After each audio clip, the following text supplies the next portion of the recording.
전북대학교 지구환경과학과의 명예교수이신 오창환 교수님께서 오늘 약 2시간가량 전해주실 멋진 특강을 이제 들려주실 시간인데요. 이분께서 많은 지질조사 연구 용역을 진행하시기도 했고요. 전북의 지질공원을 유치하기 위해서 처음부터 굉장히 많은 노력을 해주신 장본인이십니다. 이번에 세계지질공원이 유치될 때 고창에서 25억짜리 암석을 발견하시기도 한 분인데요. 오늘 굉장히 흥미롭고 재미있는 한반도의 지질 역사를 쉽게 풀어서 지질유산의 가치 그리고 지질공원을 주제로 멋진 특강 전해주시겠습니다. 네, 제가 여러분들 다 착석하실 때까지 계속해서 소개를 드리고 있는데요. 자, 여러분 이제 좀 집중이 되셨다면 박수로 본격적으로 모셔보도록 하겠습니다. 전북대학교 명예교수 오창환 교수님을 박수로 앞쪽으로 모시겠습니다.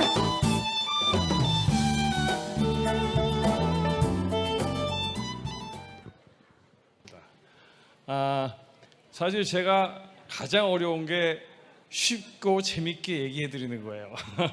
저희 교수들이 좀 많이 얘기하려고 그러고 자세하게 설명하려는 이 병이 있어서 오늘은 제가 좀 안 그러려고 노력을 많이 하겠습니다. 혹시 좀 그런 면이 있더라도 이해를 좀 해주시기 바랍니다. 오늘 먼저 지질공원이라는 건 다 아시죠? 지질공원이라는 거는 지질 자원을 중심으로 해서 이런 생물, 생태계, 역사, 문화 이런 것들이 다 같이 하나로 엮어져야 되는데 사실 이게 억지로 엮을 필요가 없어요. 뒤에 가서 말씀드리겠지만 이 지질이라는 것이 어떻게 만들어졌는가에 따라서 생태계도 바뀌게 되고 문화와 역사도 거기에 따라서 바뀌게 되기 때문에 아주 뼈대와 같은 거죠. 따라서 너무 어렵게 연결하지 않으시려고 해도 잘 생각해 보시면 다 연결이 되게 되어 있습니다. 그래서 어느 것보다도 이 지질을 중심으로 이 모든 것이 다 엮여질 수가 있다.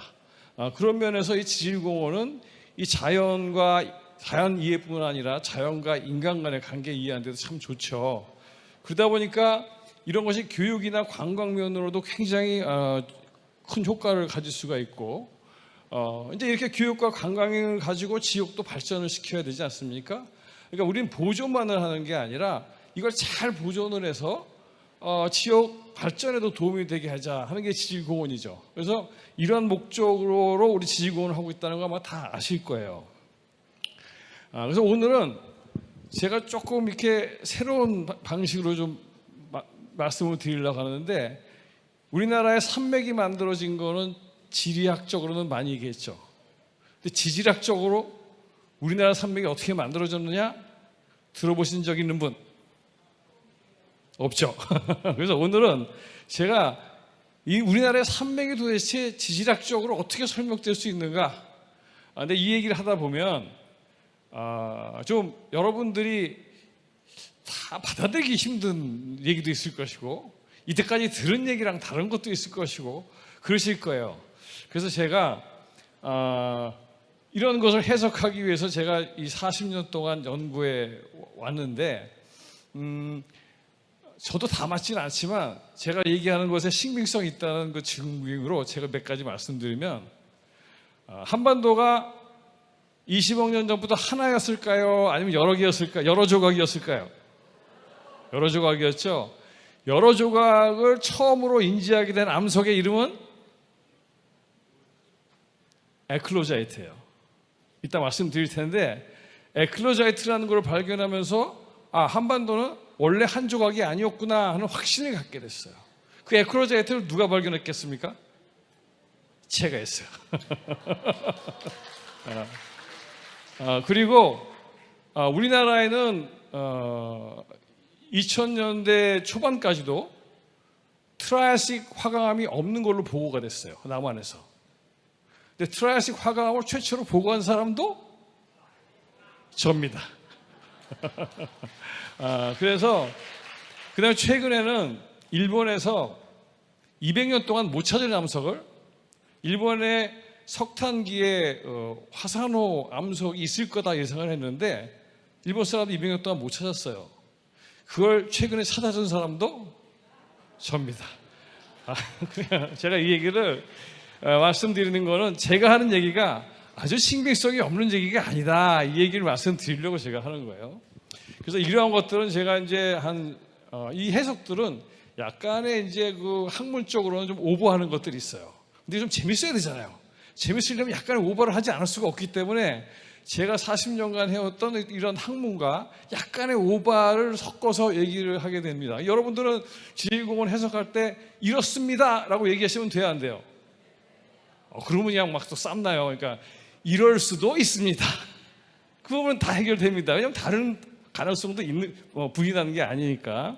자, 그래서 제가 한반도의 이 지형을 형성한 이 동북아시아 관련된 동북아시아 지질역사를 말씀드리고, 두 번째로는 한반도 중생대 화성암의 진화. 제가 원래는 이 대륙 충돌, 에콜로자이트를 조사하다 보니까 저 경기도, 강원도, 충청 이쪽만 주로 연구를 했어요. 그러다가 이 지질공원이 활성화되기 시작하던 초기에 내가 전라북도에 뭔가 공원을 해야겠다. 그래서 어떻게 공원을 할 수 있을까 해서 지질공원을 했는데, 지질공원을 하다 보니까 저는 이제 변성 화성을 하는 사람인데 퇴적도 건드려야 되고 화산암도 건드려야 되니까 참 어려웠어요. 그런데 그걸 하다가 하나님한테 복을 하나 받았죠. 뭘 받았냐면 진안이 백악기 화성암이 많아요. 그래서 우리나라에서는 지금까지도 아마 많은 분들이 백악기 화성암은 어떻게 만들어졌다고 들으셨어요? 우리나라 지질공원에 백악기 화성암이 제일 많습니다. 그렇죠? 어디든 거의 백악기 화성암이 있어요. 그게 어떻게 만들어졌다고 들어보셨나요? 혹시 섭입작용에 의해서 만들어졌다고 들으셨어요?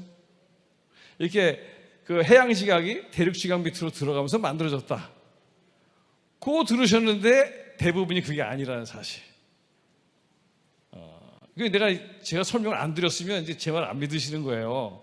이 남해안에 8천만 년 이후에 나오는 백악기 화성암, 그러니까 경상도 남쪽에 걸친 것들은, 남해안에 걸친 것들은 옛날 해석이 맞아요. 그런데 그 위쪽, 이게 뭐 전라도라든지 아니면 강원도, 그다음에 저 북쪽으로 나오는 것들은 다 그렇게 생긴 게 아니에요. 그래서 그런 것들을 또 배우게 돼서 우리나라에는 지금 지질공원에 백악기, 쥐라기, 트라이아식 이 화성암들이 나온 데가 너무나 많기 때문에 거기에 대한 새로운 해석한 거를 제가 잠깐 소개를 해드릴 거예요. 왜냐하면 그게 도움이 되실 것 같아서. 그 다음에 이제 우리나라의 지질학을 해석을 할 때 전 세계적으로는 판구조론이라는 게 있잖아요. 판들이 막 떨어졌다, 붙었다. 그런데 우리나라에서 나오는 현상은 전 세계 현상이랑 어떻게 연결이 될까?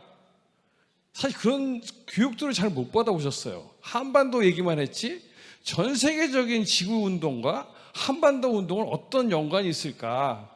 그래서 그 얘기를 하는데 이거 조금 어려울 수 있는데 그냥 제가 말씀드린 것 중에 이해 안 가는 거는 그냥 이해하지 마시고 그냥 들으세요. 어차피 다 이해하실 수는 없어요. 제가 뭐 40년간 해온 건데. 그 다음에 네 번째로는 이 한반도를 포함한 동북아시아 지구조 운동이 한반도 역사, 문화, 생태계에 어떤 영향을 미쳤느냐 이걸 말씀드리겠어요. 제가 이제 사실 여기서 부안이나 고창에 대한 얘기는 하지 않겠습니다. 왜냐하면 그거는 마지막 날 여기 계신 해설사분들이 다 설명해 주실 거기 때문에 제가 굳이 설명하지 않아도 될 것 같아서 그건 하지 않겠습니다. 지금 여기 우리나라에 보시면 이렇게 산맥이 있죠. 이건 일본 학자가 만드는 거예요. 일본 학자가 만들었는데 여러 가지 산맥들을 만들어 놨어요. 우리 김정호 우리 조상님께서 이렇게 또 상경도를 만들어 놨어요. 이게 또 어느 게 맞냐 가지고 싸움이 굉장히 많죠. 뭐 논쟁이 일어나는 건 당연합니다. 근데 문제는 우리나라 산맥이 한 번에 만들어졌을까요? 여러 번에 걸쳐서 만들어졌을까요? 여러 번이죠. 한 번에 만들어질 수가 없어요. 우리나라 지질 역사가 얼마가 됐죠? 우리나라 제일 오래된 남소 나이 25억 년. 25억 년 동안에 어떻게 한 번에 산이 만들어졌겠어요? 그 여러 번 지금 굉장히 많은 지질작용이 일어나서 이 산맥들이 만들어졌을 거예요. 그래서 이제 이 산맥들에 대한 얘기를 지질학적으로 오늘 좀 얘기하려고 하는데, 여기 보시면 이 산맥 많죠. 뭐 봤는데 이 산맥 중에서 가장 나이가 어린 산맥은 어느 걸까요? 가장 나이가 어린 산맥. 태백산맥. 어떻게 하셨어요? 예, 태백산맥이 우리나라에서 가장 젊은 산맥입니다. 그런데 이제 우리가 이 산맥들을 옛날에 제가 어릴 때도 어떻게 배웠냐면 태백산맥이 탁 쓰면서 물이 동쪽으로 서쪽으로 흐르면서 이 많은 산맥이 만들어졌다 이렇게 얘기를 하는데, 제가 보기에는 제 생각에는 아닌 것 같아요. 그럼 먼저 가장 젊은 태백산맥, 이 태백산맥하고 우리의 백두대간이라는 함경산맥, 낭림산맥 이 세 개를 한번 생각해 보려고 해요. 그리고 거기에 함께 개막원. 개막원이 높은 지역이잖아요. 개막원이 왜 높아졌을까? 거기에 대해서 지질학적인 자료와 아까 말씀드린 것처럼 약간의 오버를 더해서 설명드리겠습니다. 이 동해가 열리는 것이요. 이게 안 나오는데 맨 처음에 2300만 년 전에 방향이 이쪽, 그러니까 북서와 남동으로 먼저 갈라집니다. 그러니까 저기 보시면 저기가 갈라지고 있죠. 그 방향이 어느 방향이랑 똑같아요. 저쪽에 보시면 함경산맥 방향이랑 거의 같습니다. 그러다가 시간이 지나면서 나중에는 어떻게 되냐면 일본이 이 가운데에서 세 번째 보시면 돌아가죠. 돌아가면서 동서방향으로 열려요. 동서방향으로 열릴 때 그 동서방향의 수직인 게 이 태백산맥이 됩니다. 따라서 이렇게 마지막 두 번째 스테이지의 마지막에 동서로 열릴 때 한반도에는 태백산맥이 쓰죠. 그래서 이쪽에 올라가면서 잡아당겨지죠. 잡아당겨져서 가운데는 깔아앉아서 동해가 되고 양쪽은 이렇게 올라가죠. 지금도 올라가고 있잖아요. 그래서 여기 보면 하안 당구들이 동해 안에 많이 나오잖아요. 근데 이 올라가게 되니까 우리나라가 전체적으로 동고서저 지형이 만들어집니다. 일본에 가보셨어요? 일본에는 어느 쪽이 높죠? 서쪽이 높죠. 일본은 서쪽이 훨씬 높아요. 그래서 일본은 서고 동죠. 한반도는 동고 서죠. 이거는 동해가 만들어서 깔아앉으면서 한반도에서는 동쪽이, 일본은 서쪽이 올라가면서 태백산맥이 만들어지는데, 이 태백산맥이 만들어진 방향이 어디랑 비슷하냐면 저기 낭림산맥이랑 좀 비슷해요. 그래서 맨 처음에 제 생각은 이 동해가 북서와 남동으로 갈라질 때 거기에서 만들어진 게 함경산맥이 만들어지고, 함경산맥이 만들어지면서 역시 잡아당겨서 올라가면 어떻게 되겠어요? 개막원이 이렇게 따라 올라가겠죠. 개막원이 굉장히 높아지게 돼요. 태백산맥처럼. 그래서 함경산맥이 만들어지면서 개막원이 만들어졌다.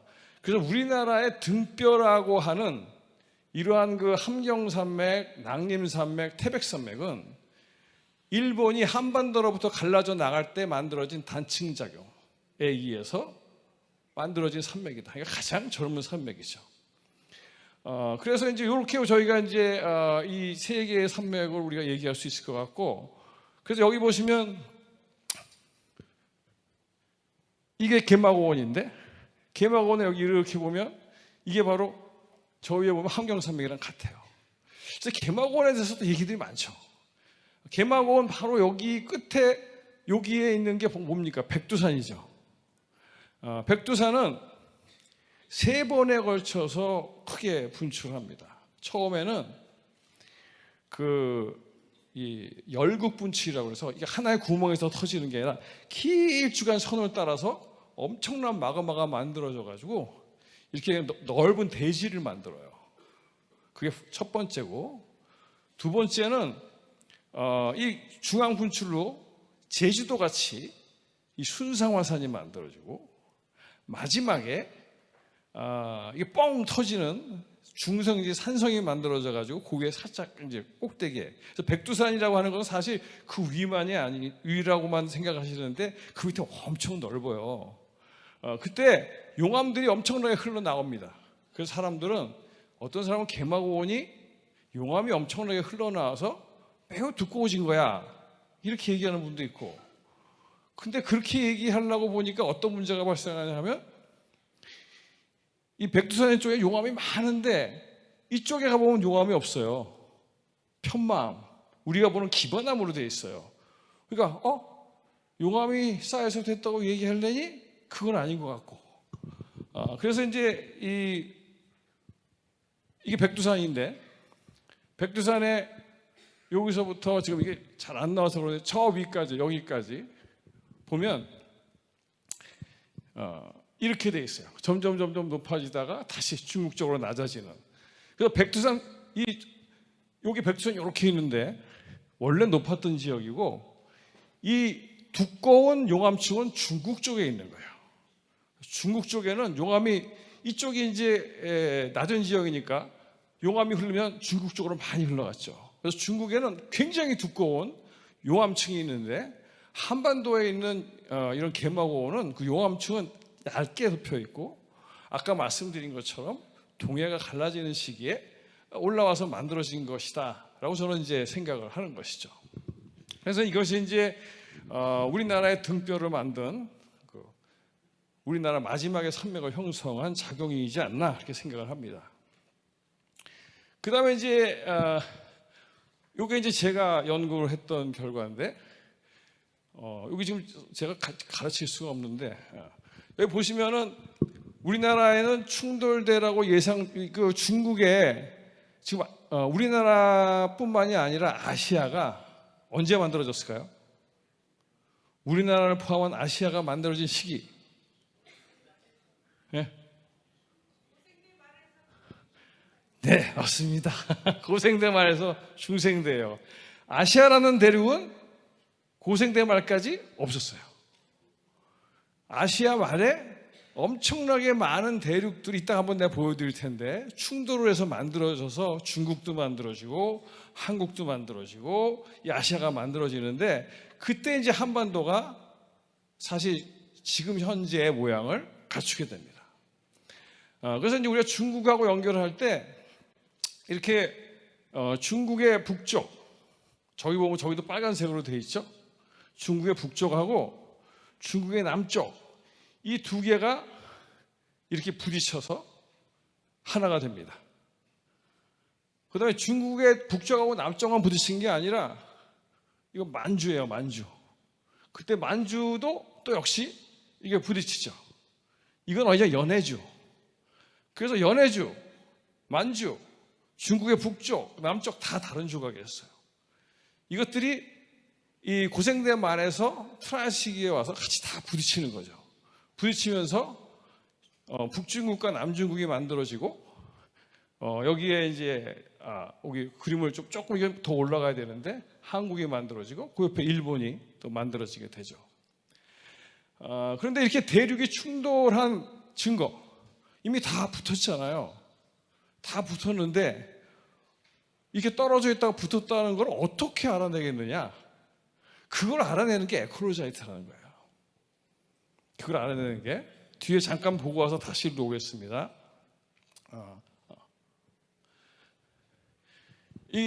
어디서 많이 보신 거죠? 히말라야 산맥. 히말라야 산맥이 어떻게 만들어졌나요? 인도가 와서 아시아랑 부딪히죠. 부딪히면서 높은 산맥을 만들었어요. 근데 이게 부딪히기 전에 뭐가 있었죠? 바다가 있었을 거 아니에요. 둘 사이에. 바다가 섭입을 합니다. 여기 보시면 여기 에콜로자이트라고 써 있는데 이거는 깊이예요. 저쪽으로는 온도예요. 근데 지구상의 모든 지역에 땅속으로 들어가면 온도가 올라가지 않습니까? 땅속으로 들어가면. 근데 그 온도가 올라가는 비율이 다 달라요. 화산이 막 터지는 데는 온도가 빨리 올라가겠죠. 마그마가 있으니까. 근데 섭입대에서는 차가운 대륙 해양 지역을 막 집어넣으니까 이 냉각 현상을 일으켜서 지연 상승률이 매우 낮아요. 매우 낮다 보니까 이렇게 굉장히 깊이 들어가도 온도가 높아지지 않는 지역이 만들어지죠. 이렇게 만들어지는 게 에크로자이트하고 블루시스트라는 거예요. 그래서 이게 에크로자이트가 있다. 그러면 옛날에 여기 섭입이 있었구나 라는 걸 알 수 있고, 섭입이 있었다는 건 뭡니까? 바다가 있었구나. 그게 충돌이라는 걸 알 수 있어요. 근데 제가 이제 참 운명이, 제가 이제 지질학을 하면서도 운명이 있는 것 같아요. 제가 미국에 갈 때 한국에는 에크로자이트라는 암석은 나오지도 않고 관심도 안 가지고 있었어요. 한국에서는. 그러니까 저도 관심이 없었죠. 미국에 저는 뭘 하러 갔냐면 실험 암석학을 하러 갔어요. 실험 암석학을 탁 갔는데 교수가 야, 기계가 고장나서 너는 더 이상 실험 암석학을 못 하겠다. 그래가지고 완전히 정신이 없는, 난 실험 암석학을 하러 갔는데 기계가 고장나서 너는 안 된다고 하니 나보라고 어쩌란 말이냐. 근데 제가 이제 그 스탠포드 대학을 다녔는데 거기에 프란시스칸 컴플렉스라는 게 있어요. 그 프란시스칸 컴플렉스에 에크로자이트가 있었는데 에크로자이트하고 앰피볼라이트 두 개가 둘 중에 하나를 줘보라는 거예요. 그래서 이거 뭐 이걸 하나 저걸 하나 한국 가서 하나도 못 써먹을 텐데 이거를 내가 공부를 해 말어. 그런데 뭐 선택권이 없잖아요. 그때 이제 밥 콜만이라는 아주 유명한 학자가 저한테 영감을 줬어요. 근데 그 교육을 딱 받으면서 에크로자이트는 지구조 해석에 매우 중요하구나. 그래서 에크로자이트를 제가 공부하기로 했어요. 그래서 제가 미국에 간 게 1985년도인데 제가 이제 우리 지도 교수 밑에서 에크로자이트 처음으로 공부한 사람이었는데 88년, 9년 제가 이제 돌아오기 한 2년 전부터 중국에서 에크로자이트가 막 나오는 거예요. 중국에서. 그래서 중국이 원래부터 하나가 아니라 북중국과 남중국이 부딪힌 거구나 하는 것이 전 세계적으로 관심을 갖기 시작을 했고, 그 전 세계적으로 관심을 가지면서 이제 또 관심 가진 게 어디겠습니까? 이 충돌대가 한반도로 올 거야, 안 올 거야? 궁금하잖아요.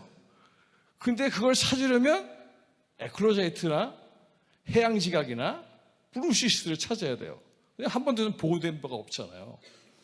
그래서 내가 돌아오기 2년 전에 하나님이 나한테 에크로자이트 공부를 시킨 이유가 있었구나. 그래서 그럼 나 빨리 한국 가서 에크로자이트를 찾아야지. 그리고 이제 한국에 돌아왔는데 잘 찾았겠습니까? 못 찾았겠습니까?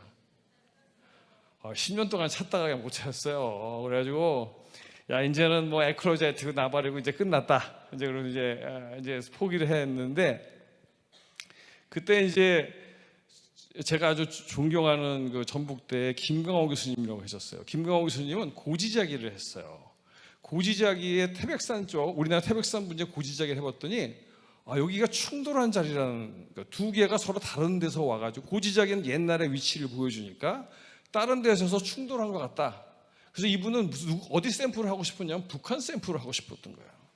근데 그때 마침 1995년도에 중국과의 수교가 되지 않습니까? 그 전까지는 중공이고 중국하고는 아무런 교류가 없었죠. 그때 이제 교류가 되면서 중국 사람들이 한국에 옵니다. 그래서 이제 중국에 있는 저랑 지금도 연구하고 있는 자이밍거라는 교수가, 자이밍거라는 교수는 또 자기도 지금은 이제 중국에서 굉장히 유명한 사람이 됐어요. 아카데미션이라고. 그 사람은 은퇴도 자기가 할 때 합니다. 끝까지 죽을 때까지 일할 수 있어요. 그래서 굉장히 중국에서 아주 권위 있는 사람인데, 이 사람이 그때는 뭐 그렇게 권위가 있지는 않았죠. 이 사람이 북한, 남한, 중국을 다 통틀어서 해석을 하고 싶은 거예요. 그래서 지금도 현재 북한을 들어갈 수 있는 팀은 이 팀밖에 없어요. 근데 그 팀하고 그분은 남한 쪽에 또 파트너가 필요한 거예요. 그래서 그 두 분이 같이 연구를 하자. 그렇게 해서 이제 두 분이 약속을 했어요. 나는 상관없고. 그러다가 이제 그 김경환 교수님이 저한테 그러면 오창원 교수도 들어와서 해. 그래서 네, 알았습니다. 뭐 존경하는 분이니까. 그런데 이분이 돌아가셨어요. 암으로. 돌아가셨는데 하루는 중국에서 연락이 온 거예요. 난 프로젝트가 됐으니 나 이제 한중 공동 연구를 해야 되겠다. 근데 저는 그때는 이제 제가 사실 1990년도는 지질하게 하는 사람한테는 거의 암흑기나 마찬가지였어요. 미국에서는 내가 찾고 싶은 레퍼런스를 다 찾을 수 있었는데 한국에 들어오니까 10%도 못 찾는 거예요. 참고문을 읽을 수가 없어. 연구비가 없고 기자재가 없어도 분석을 할 수가 없어요. 그래서 10년 동안 저는 그냥 계속 꼬꾸라지는 거죠. 그냥 계속. 그 에크로자이트도 안 나오지. 10년 동안. 그러니까 연구비가 제가 있었겠어요? 연구비도 별로 없죠. 그래서 고민이 들어갔어요. 야, 그 사람들이 오면 몇백만 원을 써야 되는데 내 연구비는 총 200만 원인데 이거 어떡하나. 그래서 아주 고민을 하다가 근데 김경호 교수라는 분이 어떤 분이었냐면 옛날에 교수 월급에 연구비 이렇게 해서 주는데 그거 사실 월급이었거든요. 그거를 사모님한테 이거 연구비야 그래가지고 그걸 가지고 기자재를 만들어서, 근데 전북대학교에서 국제학회제 논문을 내는 건 엄청 힘들었는데 그걸 낸 분이에요. 그래서 내가 그분을 생각하고 그분이 약속한 것도 있고 우리나라에 체면도 있어서 그럼 나도 내 월급을 써야겠네. 그리고 와이프랑은 상의도 못했어요. 상의하면 무조건 안 된다고 하니까. 그래서 상의도 안 하고 그냥 와라 그랬어요. 와라 그랬는데 나중에 알고 보니까 한중 이미 협약이 돼 있어서 내가 돈 낼 필요가 없었던 거예요. 그래서 돈을 하나도 안 내서 아주 다행이었고, 안 그랬으면 저 이혼했을지도 몰라요. 그래서 이제 그 사람을 데리고 어디인가를 가야 되는데 홍성이라는 데가 굉장히 이상했어요. 거기 초용기성암이 많이 나와요. 초용기성암. 초용기성암은 그 SiO2가 매우 적은 건데, 이 초용기성암은 지구의 어디를 구성하는 암석인지 아세요? 우리는 산성, 중성, 염기성, 초용기성 네 가지로 나누죠. 이 초용기성암은 지구의 어디를 구성하고 있을까요? 네? 멘틀. 공부 열심히 하시는 분들 이렇게 다 계시네. 이 초용기성암은 지각이 없어요. 멘틀에만 있어요. 초용기성암이 지각에 올라와 있다는 건 여기 한번 뒤집어졌다는 거죠. 안 뒤집어지고는 이 깊은 게, 이 멘틀에 있는 게 지표로 올라올 수가 없잖아요. 그래서 홍성을 데려가자. 그래서 홍성을 데려가는데, 그때 이제 고대에 계신 최성규 교수라는 분이 그쪽을 많이 연구하던 분이라 그분한테 여기 좀 필드 가이드하게 나한테 로케이션을 보여주세요. 그래서 로케이션을 보여줬는데 제가 그래서 박편을 만들었어요. 그래서 딱 보는데 에크로자이트가 나온 거예요. 그래서 사람이 마음을 착하게 써야 에크로자이트도 찾아지고. 그래서 제가 이제 이 에크로자이트를 찾는 것이 참 재미났어요. 공부하러 간 것도 아닌데 에크로자이트를 하지 않을 수가 없었고, 또 돌아와서 찾기 힘들었는데 정말 그 중국 한중 교류를 하기 위해서 큰 결심을 내리고 나서 그냥 또 벼랑간에 발견이 되고. 그래서 하여튼 이 학문이라는 것도 약간의 운명이 있지 않나 그런 생각을 합니다. 그래서 뒤로 돌아가서 여기 보시면은 이제 여기 별표 보이시죠? 홍성의 별표. 저기가 에크로자이트가 나오는데요. 그래서 저기서 에크로자이트를 저희가 발견을 했고, 저 위에 노란색으로 저 위에 보면 노란색으로 이렇게 보이는 것들 있죠? 점점이. 저게 트라이아식 화강암입니다. 충돌한 다음에 만들어진 트라이아식 화강암. 뭐 이거 발견한 것도 또 뭐 여러 가지 히스토리가 있지만 제가 길어서 말씀을 안 드리는데, 그래서 충돌 후 화성암이 발견돼서 저 두 가지 에크로자이트와 충돌 후 화성암을 가지고 한반도에는 이 중국의 충돌대가 홍성, 임진강대가 아니라 홍성으로 연결이 됐고, 이것이 한반도를 가로질러서 그 오대산 쪽으로 지나간다. 이거를 이제 저희가 제시하게 됐습니다. 그래서 이거를 하면 저희가 논문을 지금 뭐 SCI 논문에만 한 수십 편을 냈을 거예요. 그러니까 이제 믿으셔도 됩니다. 그래서 이렇게 이제 충돌한 자리가 여기 저 홍성에서 오대산인데, 여기서 한번 찾아보세요. 여기 산맥 중에 어디가 홍성과 오대산을 연결하는 산맥일까? 어느 산맥일까요? 뒤로 산맥 좀 잘 보이는데 가볼까요? 여기 이 중에서 어느 산맥일까요? 홍성이 여기 있죠. 오대산이 여기 있죠.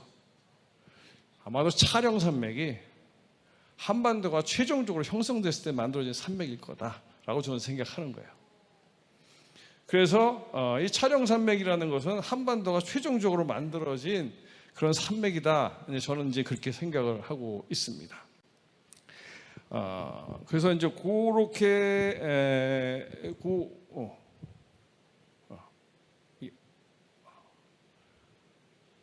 이게 참,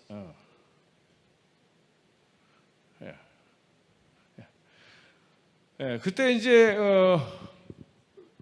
여기 아까 얘기했던 에콜로자이트고요. 여기는 아주 높은 초고온 변성작용이라고, 이것도 제가 국내에서 처음 찾은 거고, 이것들이 충도로 화성암입니다. 이 충도로 화성암이 이 그림에서 잘 보여지죠. 여기서 이게 바로 충도로 화성암인데, 저 위에 보시면 이 선을 중심으로 해서 여기가 홍성, 오대산을 중심으로 해서 이 사이에 두 개의 사이에 뭐가 있었어요? 바다가 있었던 거예요. 바다가 있었고 이렇게 서입에 들어갔는데 저 뒤에 보면 분지가 그려져 있을 거예요. 이쪽의 분지는 임진강대, 또 저쪽에 있는 분지는 옥천대죠. 그래서 이러한 것들이 들어가다가 해양지각이 다 들어가고 나면 이제 그 다음에 뭐 들어가야 돼요? 대륙지각이 들어가죠. 왜 들어가냐면 대륙지각은 원래 가벼워서 섭입을 할 수가 없어요. 근데 앞에 들어갔던 이 해양지각이 추처럼, 나무가 안 깔아앉죠? 나무에다가 철을 다루면 깔아앉잖아요. 그런 것처럼 이 무거운 해양지각이 끌고 대륙지각을 끌고 들어갑니다. 들어가면서 아까 홍성에서 만들어진 에크로자이트, 이 별표가 만들어지죠. 그런데 끌고 들어가다 보면 대륙지각에서 무자가, 해양파는 그냥 멘틀로 보내버리고 자기는 지각으로 올라오죠. 그래서 두 개가 서로 빠이빠이 합니다. 그러면 이 사이가 비죠. 이 사이로 엄청난 멘틀이 밀려 올라가면서 엄청난 열을 공급합니다. 그러니까 여기에 화성작용이 일어나는 거죠. 이렇게. 그래서 이 화성작, 지금 침식면열 이 정도 침식됐다고 하면 여기 보니까 이것들이 있는 거 아래쪽 이걸 경계로 해서 이렇게 나눠지게 되니까 우리나라의 충도로 화성암의 남쪽 경계가 여기이기 때문에 여기일 것이다 라고 저는 예상을 한 거죠. 그래서 이런 충도로 화성암과 에크로자이트는 과거에 우리나라에 보고된 바가 없기 때문에 사실 이러한 모델이 나올 수가 없었던 것이죠. 근데 최근에 아주 많은 그 기자재의 발달이라든지 뭐 이런 것 때문에 이게 이제 가능해진 겁니다. 그래서 이거는 이낸이라는 사람인데 이렇게 한반도의 NC는 북중국이고요, SC는 남중국이에요. 저 산둥반도에서 임진강대로 엮어서 호남전단대로, 그러니까 정오 이쪽 돌아서 호남전단대로 들어오는데 이렇게 얘기를 했는데 문제는 그 다음에는 이제 중국의 장이라는 사람은 임진강대를 거치긴 거치는데 북한의 두만강 쪽으로 올라간다. 제가 말씀한 대로 두만강도 아까 얘기한 페름트라이기 있을 때 남하고 북만 한반도가 부딪히는 게 아니라 우리나라의 그 꼭대기 함경도 끝쪽도 다른 조각이에요. 그게 연해주랑 연결된 조각이에요. 이 세 개가 그때 부딪힙니다. 그런데 하여튼 그래서 그 사람들은 이미 그런 북한에서도 그런 게 보고가 돼 있었기 때문에 저렇게 연결을 했고 언스텐 루이 제2지도교에서 포함된 사람은 어딘지는 모르겠는데 한반도 지나서 일본으로 간다 이렇게 얘기했고, 일본의 지질학자는 아니야, 이게 이렇게 내려가서 여기 오키나와에 있는 섬으로 연결되는데 일본으로 그냥 갈 거야 이렇게 얘기를 했습니다. 그래서 여기서는 다 이 모델에서는 한반도가 다 북중국이고요, 이 두 모델에서는 이 세 모델에서는 한반도는 최소한 두 개 이상의 조각이라는 것인데, 에크로자이트 위치를 대비시켜 보면 이 모델이 일단 첫 번째 것도 안 되죠. 임진강대 안 지나가니까. 두 번째 것도 임진강대를 지나가는 거죠. 홍성을 안 지나고 안 되죠. 그 다음에 일본의 이시와타리가 얘기한 모델도 해석할 수 없죠. 에크로자이트를. 거기다가 이쪽에 한반도에서 이렇게 태백에서 꺾어 들어오는 게 호남 전단대인데, 호남 전단대가 옛날에는 트라이식일 거라고 사람들이 생각했는데 추수해 보니까 주락이에요. 주락이 이미 충돌 다 끝난 다음이잖아요. 그러니까 이거는 충돌하고 관련이 있는 단층이 아니에요. 따라서 이 대부분 외국 사람들이 제시한 모델들은 다 문제가 있다는 것이 이제 확인이 됐어요. 제가 한번 냈으니까 거기를 한번 가서 보시면 되는데, 저 위에 3개, 에콜로자이트, 포스트 콜리저널 그라이토연 충돌 화성암, 아까 말씀드렸죠. 제가 설명 안 들었지만 이 메타몰피즘, 변성작용, 이 3가지, 그거 설명드리는 게 낫겠다. 여기를 보시면 이 퍼머트라식 변성작용은 요 안에서만 일어납니다. 임진강대, 경기육계, 옥천대에서만 일어나요. 그런데 이 라인이 가장 높은 변성을 받아요. 그 다음에 임진강대에서는 변성작용이 남쪽으로, 옥천대에서는 북쪽으로. 뭐 여기 부딪혔다는 걸 알 수 있잖아요. 그래서 이렇게 이러한 증거들을 여러 개가 있는데, 이런 3가지 증거가 굉장히 중요한 증거인데, 이런 그 중요한 증거들을 다른 모델들은 거의 설명하지 못한다는 거예요. 그래서 이제 제가 이런 말씀을 드리고 싶어요. 한반도는 오랫동안 북중국에 대비가 됐잖아요. 화석연료하고 삼엽층이라는 화석과 그 다음에 세디멘터리 갭, 퇴적이 안 된 시기, 2가지로 얘기했는데, 제가 이제 거기에 대한 설명은 제가 오늘은 드릴 수가 없을 거예요. 하지만 이제 저는 이렇게는 말씀드릴 수 있어요. 뭔가를 결정할 때는 직접적인 증거가 더 우선이겠습니까? 간접적인 증거가 더 우선이겠습니까? 직접적인 증거가 우선이죠. 삼엽충은 바다에 사나요? 육지에 사나요? 바다에 살잖아요. 그러니까 만약에 두 대륙이 낮은 이러한 그 바다를 공유하고 있으면 똑같은 게 나올 수 있는 거예요. 꼭 내가 그렇다는 건 아니지만, 따라서 이건 간접적인 증거다. 그 다음에 세디멘터리 갭, 그러니까 퇴적 갭이 나타나는 것은 북중국에만 그 갭이 나타나는 게 아니에요. 남중국의 동쪽 끝에만 봐도 그게 똑같은 게 나와요. 따라서 그거는 간접적인 증거. 그게 틀리다고 저는 얘기할 수 없어요. 왜냐하면 저도 거기에 내 전문가가 아니니까. 하지만 저는 이렇게 얘기 드리는 거예요. 간접적인 증거보다는 직접적인 것이 우선인데, 에콜로자이트와 충돌 화성암과 이런 메타몰피즘은 직접 증거이기 때문에 우리는 직접 증거로 결정을 내야 된다. 이렇게 저는 이제 말씀드릴 수 있는 거예요. 그 다음에 이제 재미난 게, 제가 중국을 한 거의 25년? 30년, 중국에 한 40차례 갔는데, 이 충돌대를 따라서 쭉 다 지나다녔어요. 충돌대를 따라 다 지나갔는데, 거기를 조사해 보니까 재미난 게요, 이렇게, 이건 오대산의 변성, 이건 이제 압력, 온도예요. 온도가 매우 높고 압력은 낮죠. 우리 오대산 저쪽 끝에. 그 다음에 홍성, 온도 떨어지고 압력 올라갔죠. 이 산둥반도, 수루, 압력 더 올라갔죠. 그 다음에 다비.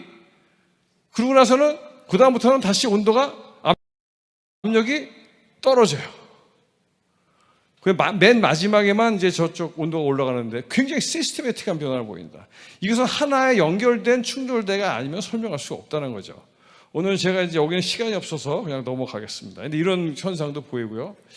요거는 어려울 것 같아요. 넘어가겠습니다.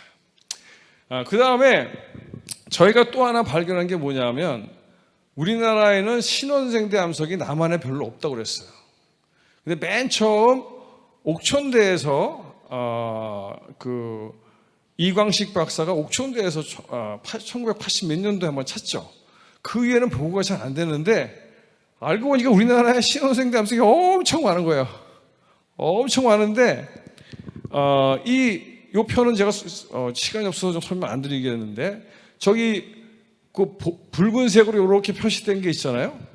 북중국의 남쪽을 따라서 만들어진 그 신원생대, 우리가 칭베커 시리즈라고 하는데, 그게 북한의 상원계라는 데로 연결이 되고, 또 이거랑 거의 유사하게 경기육계보다 다 유사해요.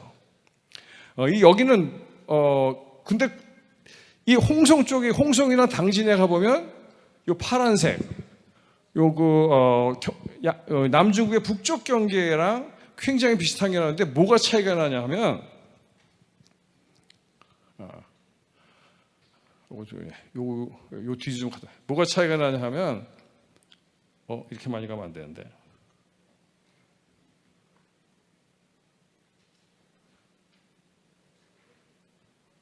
이거 뭐가 좀 빠진 것 같은데요. 예.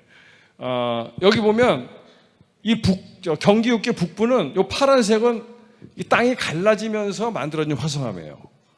땅이 갈라지면서 만들어진 것밖에 없는데 이 홍성 당진을 가보면 섭입에 의한 화성암이 있고 그 다음에 땅이 갈라지면서 만들어진 화성암이 나와요.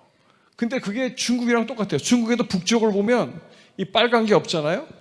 이렇게 갈라지면서 만들어진 전부 다 이렇게 파란 거랑 갈라지면서 만들어진 화성암인데 다 갈라지면서 만들어진 것만 나오는데 중국의 남쪽을 가보면 이렇게 그 섭입 관련된 화성암이 먼저 나와요. 그래서 중국 남쪽은 섭입 관련된 화성암이 나왔다가 그 다음에 섭입 관련된 화성암이 나왔다가 이렇게 땅이 갈라질 때 만들어진 화성암이 따라 나오는데 북중국에는 섭입 화성암이 없어요. 그래서 처음에 이걸 보면서 너무너무 머리가 아픈 거예요. 시기도 얼마 차이가 안 나는데 이 동일한 한반도 이 조그만 데서 도대체 이거 어떻게 해석을 해야 되지? 굉장히 그 고민을 많이 했습니다. 그래서 근데 그거 알다 보니 그래서 중국으로 쫙 펼쳐보니까 이해가 가는 거예요. 저기서 보면 중국에서는 굉장히 넓은 지역에서 일어난 이벤트 뚝뚝 떨어져 있잖아요. 그러니까 이해하기가 쉬운데 한반도는 뭐야? 이게 조그만 데 다 섞여 있어가지고 이걸 구분해낼 수가 없었던 거야. 그래서 이제 중국이랑 대비해 보니까 중국의 남쪽에서 일어나는 현상과 북쪽에서 일어나는 현상이 우리나라 좁은 데서 일어나고 있었구나. 저걸 가지고 저기 아까 얘기했던 그 충돌의 홍성 오대산을 지나가는 거랑 또 딱 맞습니다. 그래서 이런 것들을 우리가 발견을 했었어요. 그래서 뭐 지질학계에서는 이 얘기하면 이제 난리 날지도 모르겠습니다만 저는 이런 생각을 해요. 사실 임진강대는 한반도를 가로지르지 못해요. 그래서 그 다음에 이 경기 육계 북부에 나오는 아까 신원생대 화성암은 요 위쪽에 낭림육계 나온 거랑 똑같아요. 그래서 그 다음에 아까 여기 충돌돼 있다고 제가 말씀드렸잖아요. 그래서 여러분들도 좀 궁금하셨을 거예요. 낭림육계하고 경기육계하고 바운다리도 애매모호하고 이거 왜 걷지? 어떻게 걷지? 그런 생각들 하신 분들이 있으실 거예요. 그래서 저는 굴 필요 없다. 그냥 하나로 가자.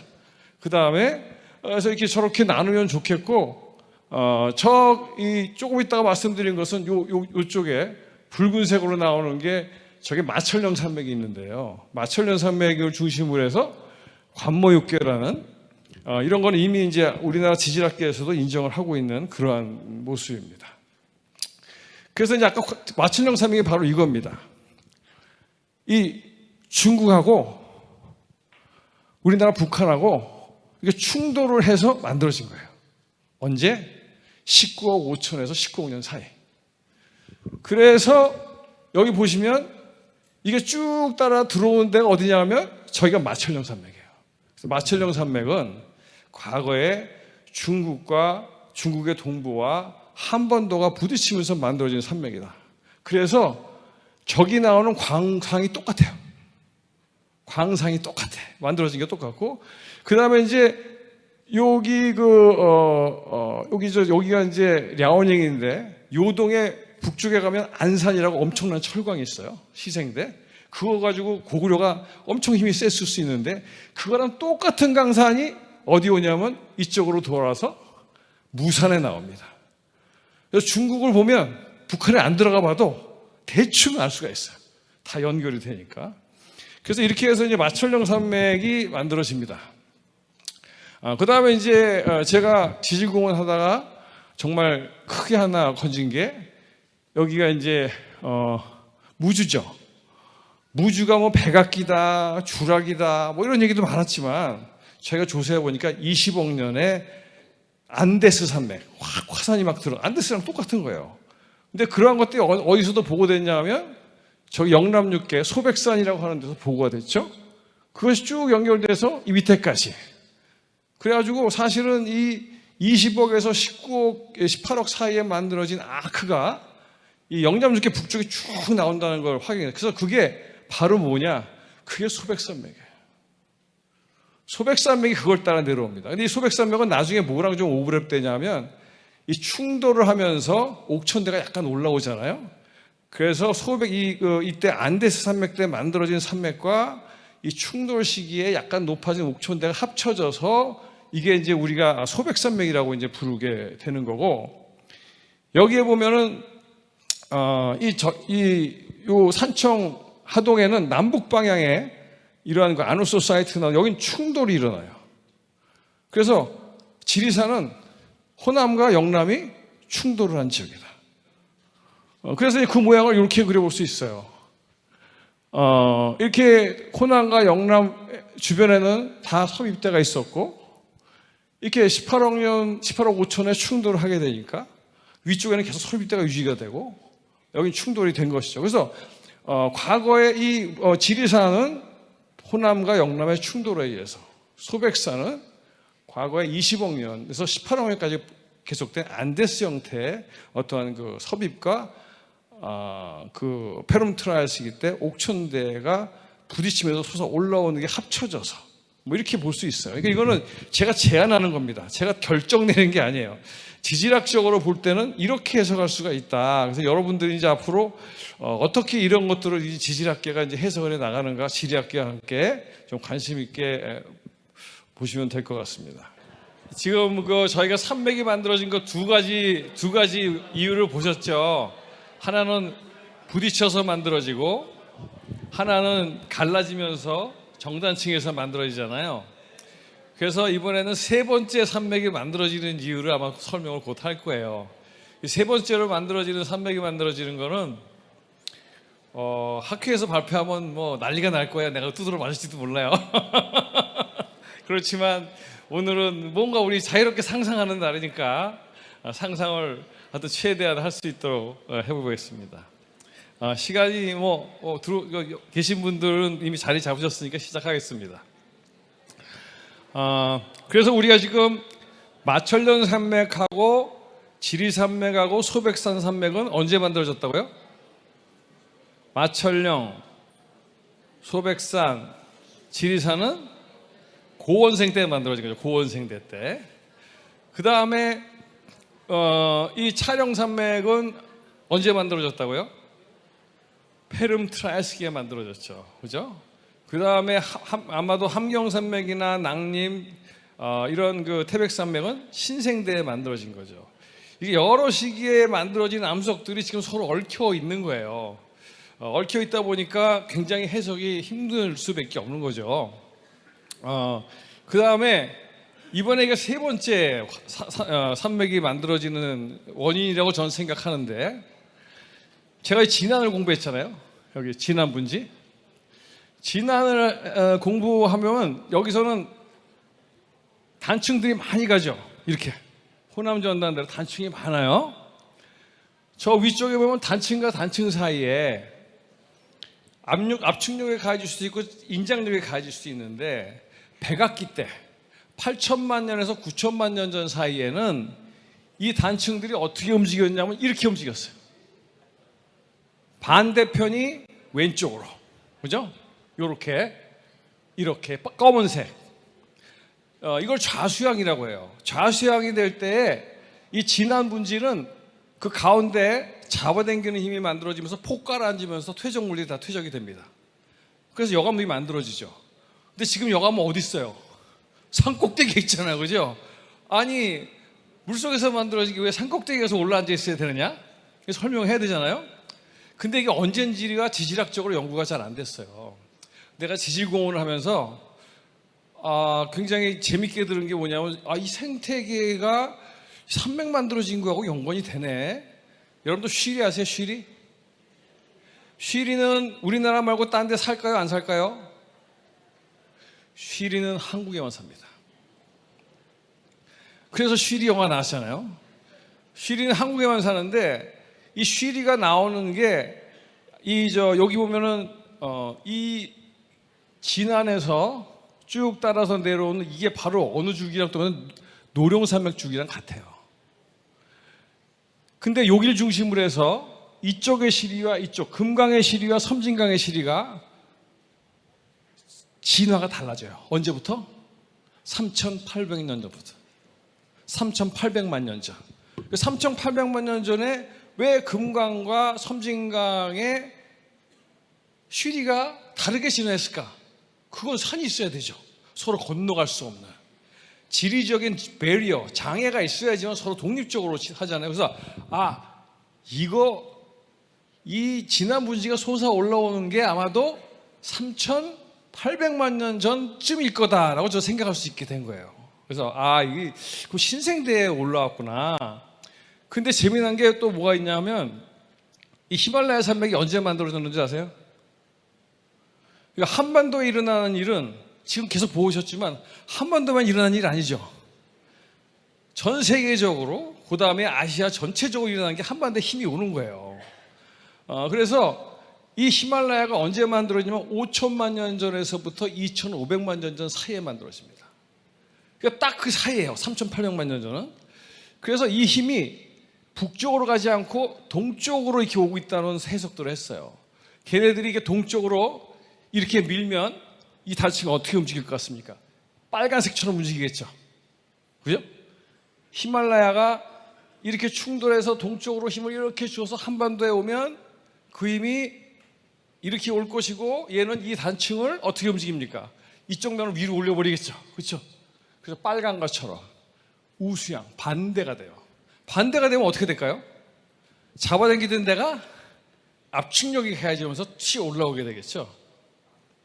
그래서 이미 여기는 많은 화산암들이 만들어져 있었을 거예요. 높은 지형을 형성하고 그 사이사이에 분지들이 있었을 텐데 이 분지들이 다 솟아 올라오면서 산맥을 만들어 버렸을 수 있다. 그러니까 이거는 전체가 다 올라온 건 아니지만 이 사이사이에 분지들을 밀어 올리면서 전체적으로 높은 지형을 형성했을 것 같다. 이런 식으로 방향이 바뀌면서 이렇게 솟아 올라온 것 같다. 그래서 제 생각은 틀릴 수도 있습니다만, 그래서 이게 앞으로 이제 저희가 좀 연구를 좀 하려고 그래요. 언제 올라왔는지. 이렇게 주양이동 단층의 방향이 바뀌면서 올라온 산맥일 수도 있다. 저는 그렇다라고는 안 그랬어요. 그럴 수도 있다라고 말씀드렸어요. 앞으로 여기에 대해서는 많은 서로 토론과 이게 필요할 것 같습니다. 그래서 우리나라는 세 가지 산맥이 있어요. 잡아당겨서 정단층에서 깔아앉고 양쪽이 올라가서 만들어지는 산맥, 부딪혀서 만들어지는 산맥, 이렇게 주양이동 단층이 방향을 바꾸면서 만들어지는 산맥. 그래서 이건 좀 산맥으로 보기에 좀 애매모호하죠. 근데 그 산맥이 분명한 게 이쪽과 이쪽의 물이 서로 건너가질 못해요. 이쪽은 만경동진, 이쪽엔 영산, 여긴 또 섬진, 여긴 또 이제 무등산에서 섬진강이 또 갈라지죠. 그래서 서로 넘어가지 못하는 거는 뭔가 그 사이에 배리어, 장애가 있다는, 그래서 장애물. 그래서 노령산맥이 이렇게 생각이 됩니다. 그 다음에 요거는 이제 간단하게만 하고 넘어갈게요.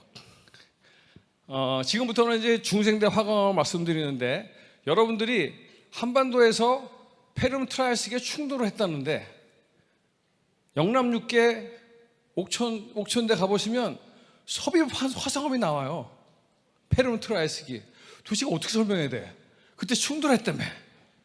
그래서 여기 그림을 보여드리면 이렇게 북쪽과 남쪽이 충돌을 하게 되면 얘가 더 이상 북쪽으로 못 가죠. 못 가니까 이 뒤에 붙어있던 섭입대가 섭입을 합니다. 그러다 보니까 그 다음에 여기서는 아까 얘기했던 충돌 화성암이 나오게 되니까 이쪽에서는 충돌 화성암이 나오는데 이 밑에서는 섭입 화성암이 나오는 거예요. 동시기에. 그러니까 이거 막 설명을 할 수가 없는 거야 이제 나오는데. 그래서 여기 보면 중국은 여기가 충돌되고 여기에 섭입 화성암이 나오거든요. 뚝 떨어졌잖아요. 그러니까 사람들이 의심하지 않아요. 한반도는 바로 붙어 있잖아요. 그래서 여기 보시면 저 위에 그 까만 선을 중심으로 위쪽에는 충돌 화성암이, 남쪽에는 섭입 화성암이 나옵니다. 그래서 이게 트라이아스기 화성암을 해석할 때도 머리가 아파요. 그래서 한반도의 지질은 너무너무 복잡해요. 조그만데 아주 그 많은 이벤트들이 섞여 있기 때문에 동시기에도 하나로 설명할 수 없다. 이게 이제 그 하나의 중요한 것이고요. 그 다음에 이 쥐라기 화강암은 우리나라에 엄청나게 넓게 나오잖아요. 근데 이 거리가 거의 한 250km 정도가 되는데 원래 화산암은 섭입되어 있는 화산암은 이 정도 한 150km밖에 안 나와요. 근데 우리나라는 엄청나게 넓게 나와. 그 이유가 뭐냐면 저 위에서부터 보면 섭입이 되고 있다가 일본의 바다에 보면 바다 밑에 바다에 해양대지라고 아주 높은 대지들이 있어요. 얘들이 오다가 섭입대에 땅 부닥치면 섭입이 잘 일어나겠습니까? 안 일어나겠습니까? 뭔가 부딪혔으니까 안 일어나잖아요. 그럼 섭입 속도가 낮아지면서 늦어지면서 이 판들이 이렇게 서서히 뜨거우니까 이렇게 올라와요. 그래서 이렇게 평평해지게 됩니다. 그러다 보니까 엄청나게 넓은 지역에 화산작용이 일어나게 되는 것이죠. 그래서 이건 일반적인 섭입 환경은 아니에요. 그래서 이렇게 평평해지면서 굉장히 넓은 지역에 일어나다가 어느 순간이 되면 요 대륙지각과 해양지각 사이의 맨틀이 없어져요. 그러면 화성작용 끝. 그래서 우리나라에서는 1억 6천에서 1억 8천 사이의 화성작용이 없습니다. 근데 이때 어디서 일어나느냐? 중국. 그래서 이게 어디까지 가냐면 베이징까지 가요. 그러니까 우리나라에서는 16억 년에 딱 끝났잖아요. 일본에서는 18억 년에 끝나고 우리나라는 16억 년에 끝나고 중국은 14억 년, 15억 년까지 계속 들어가는 거예요. 앞쪽은. 그래서 이 아시아 전반에 걸쳐서 어마어마한 주력이 화강암이 만들어집니다. 그리고 나서 백악기가 되면 여기 보시면 이 초록색이 1억 4,500에서 1억 3천이잖아요. 우리나라는 이런 백악기가 없어요. 이 초록색보다 서쪽에만 나와요. 그 다음에 산둥반도, 요동반도에는 130, 120짜리 1억 3천에서 1억 2천짜리들이 많이 나오는데 한반도에 안 나와요. 한반도는 언제부터 나오냐면 보통 1억 5천 그때부터 북한에 주로 많이 나오죠. 남한에는 많이 안 나오고 북한에 많이 나오고 남한 쪽엔 대부분 언제가 나오냐면 90MA 이후. 뭐 어떻게 돼요? 점점 젊어지는 거 보이죠? 중국에서 쭉 주라기 때 들어갔던 놈이 백악기가 되면 여기 보시면 이렇게 이렇게 서입하던 놈들이 뒤로 빠져나가면서 앞쪽이 붕괴되기 시작합니다. 중국에서부터 붕괴되면서 맨틀이 올라와서 섭입에 의한 게 아니라 붕괴에 의한 맨틀이 올라와 가지고 화성작용이 만들어지는데 그게 중국에서 계속 한반도로 들어오죠. 그래서 이제 백악기 때는 대부분은 이렇게 섭입작용이 아니라 이 아주 중국까지 들어갔던 섭입대가 부서지면서 맨틀 상승에 의해서 화성암이 만들어지는데 여기 보시면 이 부분 경상도와 남해안에 걸친 80MA 이후는 얘는 섭입이에요. 근데 또 재미난 게 뭐냐 하면 일본은 아까 180에 끝났다고 그랬잖아요. 화성작용이. 근데 일본은 다시 시작합니다. 115, 120도 더. 그래가지고 어떻게 되냐면 일본은 거꾸로 한국 쪽으로 점점 젊어져요. 그게 뭐냐 하면 여기가 부서질 때 여기도 끊어져가지고 일본의 새로운 섭입대가 만들어져서 섭입대가 점점 안쪽으로 들어오는 거죠. 그래서 중국에서는 점점 한반도로 젊어지고요. 일본에서도 다시 한반도로 젊어져서 걔네들이 만난 데가 바로 여기. 그래서 80에서 60, 그러니까 경상도에 나오는 것도 아마 한 섭입으로만 설명할 수 없고 이 두 가지로 설명을 해야 될 거예요. 이 전라도나 충청도 쪽은 거의 다 북쪽은 거의 다 이러한 맨틀 상승에 의해서 그래서 이제 이런 것들이 제가 말씀드렸지만 2011년 지질학회지 특별호에 다 실어놨습니다. 이거 한번 보시면 될 것 같습니다. 한국말로. 그래서 이것이 그러니까 제가 이거 말씀드린 거 그래서 보시면 화학적으로도 보면 이 중국의 노란 점들이 중국이고 일본은 이 보라색인데 형태가 완전 다르잖아요. 형태가 완전 달라요. 요거 근데 그것들이 이제 그런 걸로 잘 지화학적 특성도 뚜렷하게 다릅니다. 그래서 이제 요거를 우리가 보여드리면 이게 아시아가 이렇게 어마어마한 많은 게 부딪힌 거예요. 한반도가 부딪힌 이 파란색 라인, 이게 북중국, 남중국, 한반도가 부딪힌 자리죠. 거기만 부딪힌 게 아니라 여기 베트남하고 중국하고도 부딪힙니다. 베트남 길쭉하죠. 왜 길쭉할까요? 이렇게 부딪혀서 산맥들이 원래 이게 거의 동서에 가깝게 있었어요. 근데 인도가 꽝 부딪히면서 이게 틀어집니다. 이렇게 로테이션. 그러니까 산맥이 원래 동서로 있던 놈이 남북으로 서게 되죠. 그래서 이 동네 가면 이 국가들이 전부 남북 방향으로 이렇게 서게 되는 거예요. 이것도 다 이런 그 판구조 운동의 결과입니다. 그래서 요거는 이제 페름트라이식인데 그 나중에 신생대가 되면 뭐가 오냐면 인도가 올라와서 부딪혀서 인도에서 이 또 아라비아가 부딪히면서 자그로스 저기 알프스까지 가죠. 그래서 이렇게 우리나라에는 이 이벤트는 안 나오지만 우리나라는 이런 그 퍼머트라이식 이벤트들이 많이 나오고 있다는 겁니다. 그 보시다시피 어마어마하게 많은 것들이 이 시기에 부딪힙니다. 그래서 그냥 엄청나게 많은 조각이 부딪혀서 만들어진 게 아시아다. 그게 언제다? 페름트라이스기 한반도가 형성될 때 마무리가 되죠. 거의 다 완전 마무리는 아니지만. 그래서 아시아는 가장 젊은 대륙이다. 그래서 여기 보시면 이게 그 판지아 그림을 보시면요, 옛날 판지아 그림에는 아시아가 없어요. 왜 그랬냐면 아시아가 어디 있었는지 몰랐어 옛날에.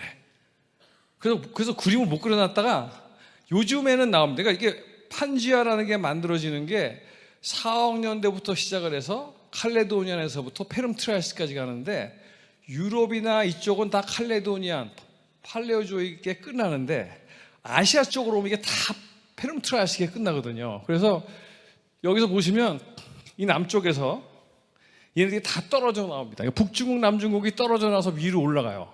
위로 올라와서 여기서 부딪히고 그 다음에 베트남을 포함한 인도 차이나가 두 번째로 떨어져 나와서 또 가서 부딪히게 됩니다. 그래서 이렇게 저 부딪힌 것들이 한 번에 부딪힌 게 아니라 계속적으로 곤두아나 이쪽에서 떨어져 나와서 계속 위로 올라가서 부딪혀서 만들어져서 이쪽이 아시아가 만들어진 과정인데 옛날 지도에는 여기를 안 그려놨어요. 한번 가서 보시면 알아요. 최근에 이제 아시아 연구가 활발해지면서 이제 이런 것들이 밝혀지기 시작한 거죠.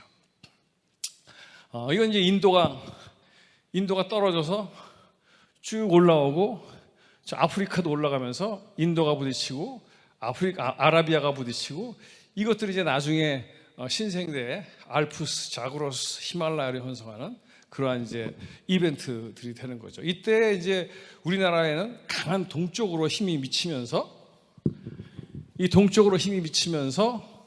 맨 처음엔 저기 보시면 남중국해 그리고 이 동해, 그러니까 이건 여기는 이제 논란들이 있어요. 근데 이거 한 이론인데 이 힘에 의해서 아시아의 마진들이 다 이렇게 튀어나가는 거죠. 그래서 분지들이 만들어져서 동해도 만들어지고 많은 동해와 같은 분지들이 만들어지게 된다는 겁니다. 근데 이때 재미있는 거는 요 갈라질 때 바이칼에서 백두산까지 어마어마한 그 현무암질 마그마가 쏟아져 들어옵니다. 이건 왜냐하면 쭉 잡아당기니까 금이 막 가잖아요. 그 금을 따라서 열국분출이라고 그러죠. 쭉 이거 보면 해령 같은 거의 그런 건데 짧은 해령이라고 생각하시면 돼요. 거기서 마그마들이 엄청나게 쏟아져 나오게 되고 그런 것들이 바이칼에서부터 백두산을 쫙 덮게 됩니다. 그때 이제 울릉도와 독도도 기반함이 그때 만들어지는 거로 생각해요. 그래서 이제 그런데 그 많은 것 중에 끝까지 화성장형을 일으키는 게 백두산이고요. 그 많던 게 다 화성장형을 스탑합니다. 끝까지 백두산이 터져요. 그러니까 백두산이 혼자서 그렇게 끝까지 터지고 있을까? 이제 굉장히 재미난 얘기가 될 수 있습니다. 그리고 이제 그 고생대 때는 이렇게 남중국이나 북중국이 이렇게 저기 보면 곤두아나에 이렇게 인도 앞에 있다는 이론도 있고, 이렇게 인도하고 호주 옆에 있었다는 얘기도 있고, 저렇게 호주 옆에 있었다는 얘기도 있습니다. 이건 많은 논쟁들이 되고 있어요. 그래서 다 하여튼 곤두아나의 북동쪽에 호주 아니면 인도 앞에 있었다. 그래서 이런 얘기들을 많이 하고 있습니다. 요게 이제 아까 그 그래서 얘기 찾았던 건데 여러분들 이 남중국 양찌하고 커테시아가 만난 거는요 언제냐면 9억 년. 그 이전엔 얘들 다른 거예요. 현재 남중국의 형태는 9억 년 때에 만들어진 거다 이렇게 아시면 되겠고, 내가 이제 여기서 기니까 말씀 못 드리는데 이 우니 웅카이라는 데가 있는데 이게 언제냐면 우리나라 대결층이 일어날 때 충돌한대요. 그래서 이쪽에 중국의 이쪽은 커테시아 랜드라고 하는데 우리나라처럼 오도비시 말기부터 퇴적감이 없어. 오도비시 말기 시루리안, 데보니안 그래요. 근데 우리는 그게 남중국이 없다고 배웠잖아요. 그렇지 않아요. 하여튼 그래서 이게 북중국과 남중국을 비교해 보면 이게 남중국은 이렇게 사이에 이건 한 이론입니다. 있었고 북중국은 이 끝에 시베리아 옆에 있었는데 북중국에서는 이렇게 계속해서 벌어지는 이런 화성작용만 받는 데 비해서 이 양쯔는 독립된 부락이어서 주변에 서입대가 있다가 충돌을 해서 옛날에 요게 만나지 않았을 때는 요것이 혼자 따로 떨어져 있었다는 거죠. 그러니까 주변에 서입이 다 있었고 그 다음에 충돌한 다음에 다시 요 부분을 갈라져 나오면서 이런 열국작용이 일어났어요. 그래서 북중국과 남중국이 경험한 이벤트가 다른데 그게 한반도에도 나타나고 있다는 걸 아까 내가 설명을 드린 거예요. 하여튼 그런 게 있다고만 아시면 됩니다. 그 다음에 이제 이 아까 보여드린 영남육계는 옛날에 김광호 교수님이 고지자기를 해놓은 게 있는데 그걸 해보니까 이 시베리아랑 그 로렌시아 미국의 북서부 쪽이랑 거기랑 같이 있었던 것 아닌가라는 생각을 또 해봤습니다. 저희가. 그래서 보시면 펜지아 판구 최후의 슈퍼컨티넨트 때 만들어진 게 두만강 벨트, 아까 얘기하는 촬영산맥으로 보이는 홍성 오대산 벨트. 그 다음에 로디니아 때 제가 설명은 드리지 않았지만 이거는 저희가 지금 연구하고 있는 중인데 이렇게 여기 고군산 군도와 옥천대를 엮어서 남중국의 충돌하고 열게 되는데 대비를 시키는 연구를 저희가 지금 하고 있어서 이거는 이제 아직 결론을 내리지 못한 거지만 가능성이 높습니다. 그 다음에 이렇게 지리산과 저기 마천령 산맥, 그 다음에 소백산맥이 이때도 만들어지는데 이런 충돌에 의해서도 여기 좀 되고 여기에 했던 아까 안데스 같은 산맥에 의해서도 만들어졌다 하던 그게 소백산맥. 그래서 우리나라의 산맥들도 다 판구조 운동이 일어난 거와 연관이 있다. 전 세계에서 일어나는 게 한반도에서 안 일어날 이유가 없잖아요. 그래서 이제 그런 얘기를 좀 드리려고 이걸 보여드렸던 것이고, 지금부터는 한반도를 포함한 동북아시아의 지구조 운동이 한반도 역사, 문화, 생태계에 미친 영향. 자, 제가 중국에 갔을 때 너무 놀란 게 뭐였냐면요. 여기 장춘이 있는데 여기 하얼빈이 있어요. 제가 이거 차를 타고 이렇게 갔어. 이거 분지잖아요, 분지. 분지인데 4시간 동안 산이 안 보이는 분지.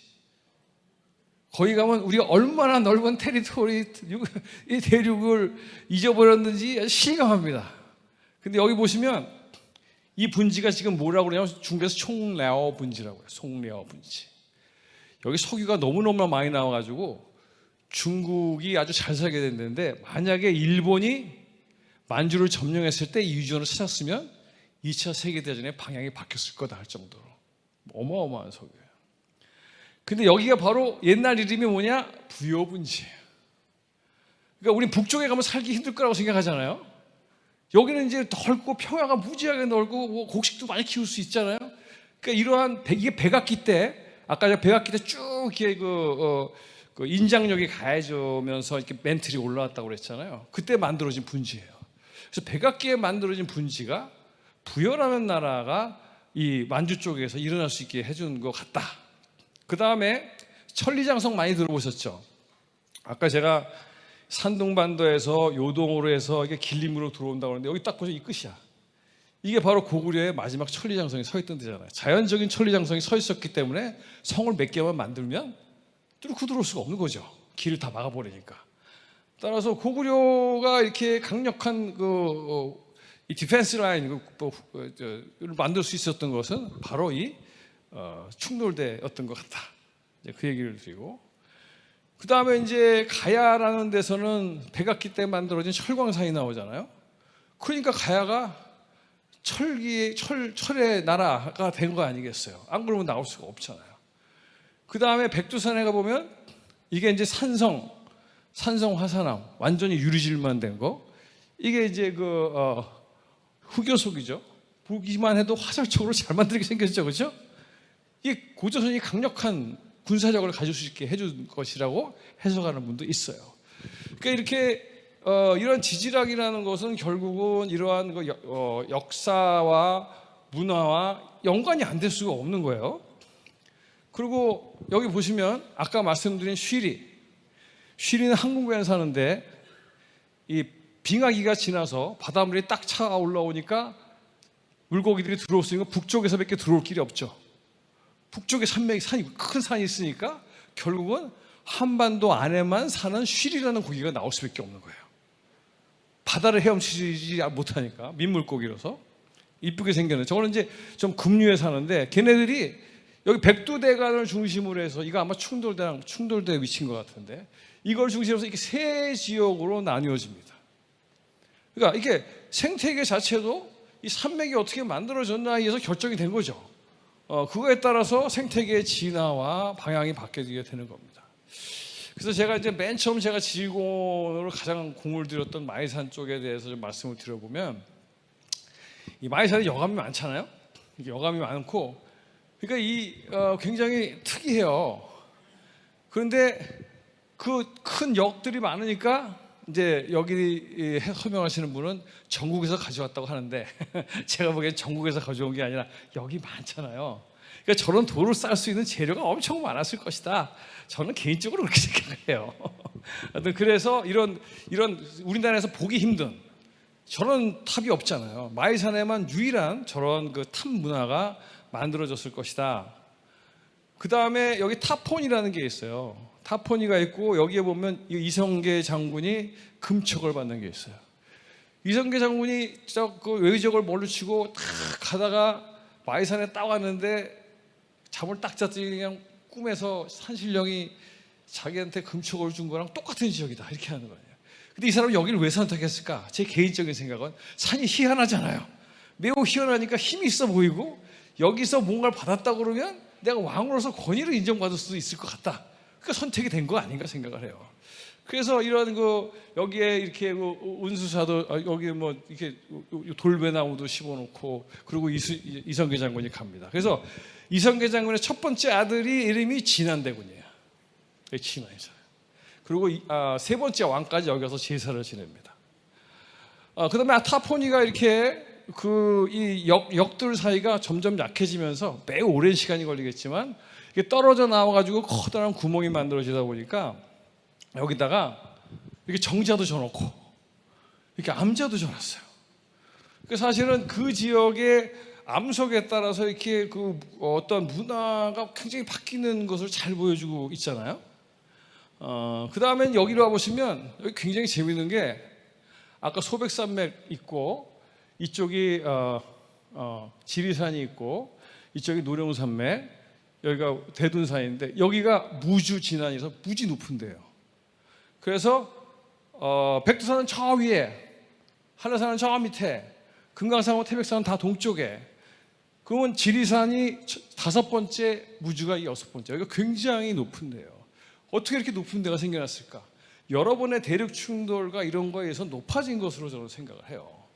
그러다 보니까 그러고 나서 이런 것들은 다 고원생대 때 만들어졌는데, 이게 언제 만들어집니까? 아까 제가 말씀드린 것처럼 3,800만 년 정도에 만들어지다 보니까 이 무주의 무등산도 이 줄기예요. 그러다 보니까 여기에 영산강, 섬진강, 그 다음에 여기에 대둔산 화산암이 있다 보니까 금강은 삥 돌아가 버리고 여기는 만경강, 동진강, 엄청나게 강에 갈라지는 거죠. 그래서 강은 거기 옛날부터 있었던 것이 아니라 이렇게 강의 모양도 계속 바뀌어가는 거고 산의 모양도 바뀌어가는 거예요. 그래서 저는 이걸 딱 보는 순간 이런 생각이 들었어요. 이건 그냥 제 직감인데, 호남에는 어떤 다양한 문화가 존재하고 그걸로 문화가 발달할 수밖에 없었지 않습니까? 굉장히 다양성을 가지고 있었으니까. 그러면서 또 이제 이쪽 경상도를 딱 보면 야, 여기는 통일성이 매우 좋았겠다. 다 연결이 돼 있으니까 사람들이 이렇게 합시다 그러면서 쫙 그쪽으로 모으고 가는 거, 이것도 강했을 것이다. 그래서 어떻게 보면 경상도의 추진력, 전라도의 어떠한 다양한 예술 문화성, 이런 것들도 다 이러한 산맥이 만들어진 거에 영향을 받지 않았나, 그런 생각도 한번 해봤습니다. 그래서 요게 이제 아까 요 금강하고 섬진강에 서로 다른 시리가 나온 모습이고요.